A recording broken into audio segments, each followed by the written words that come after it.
নমস্কার, আগামীকাল 9ই সেপ্টেম্বর মঙ্গলবার পুন্ডিবাড়ি রাজলক্ষ্মী ধাবার পাশে যে সুপার মার্কেট রয়েছে সেখানে সন্ধে ঠিক 6টায় গীতাপাঠ করতে আসছেন হিন্দু ধর্মের বিশিষ্ট একজন প্রতিবাদী মানুষ।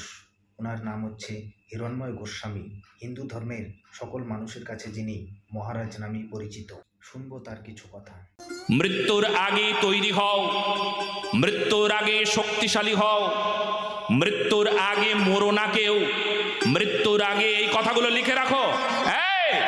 মৃত্যুর আগে কেউ মরো না, মৃত্যুর আগে শক্তি নাও, মৃত্যুর আগে ধার্মিক হও, মৃত্যুর আগে ভারতবর্ষের মানুষ হও, মৃত্যুর আগে ভারত মাতার প্রতি দায়িত্ববান হও, মৃত্যুর আগে মানুষ হয়ে ওঠো। আর তা না হলে যদি মরণ হয় তবে সে মরণের নাম বেকার মরণ। এমন মরণ যেন কখনো কোনো দিন না হয়। মরে গেলাম কিন্তু ভারতের জন্য কিছু করলাম না, দেশের জন্য কিছু করলাম না। কতজন মরে যায়, কতজন মরে যায়। কালকে আমাকে একজন প্রশ্ন করলো, মহারাজজি পিতামাতার ছবি কেন দেবতার পাশে রাখতে পারবো না? পিতামাতা মরে গেল, এখন দেবতার মন্দিরে তার পাশে আমরা এই ছবিটা রাখতে পারবো না কেন? কেন রাখতে পারবো না? ওই আমার ঠাকুরদার ছবি ওই দেবতার পাশে আমি রাখবো?